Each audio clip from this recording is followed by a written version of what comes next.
क्रांतिकारी राजगुरू.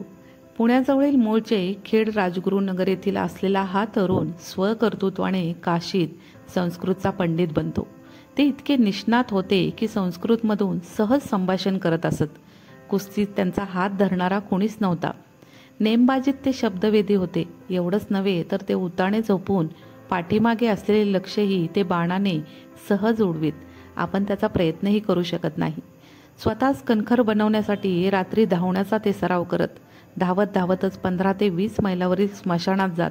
तेथील विहिरीत पोहत आणि तशीच दौड करत पुन्हा येऊन ते झोपत. इतका जबरदस्त स्टॅमिना त्यांना होता. तासनतास ते मुंग्यांच्या वारुळावर बसून दाखवत. दौड झाला तरी चेहऱ्यावरील रेषेही न हलवता. एकदा तर त्यांनी एक जळती चिमणी एका हाताने दाबून फोडली. लोखंडी सांगाड्याचाही पार चुरा केला.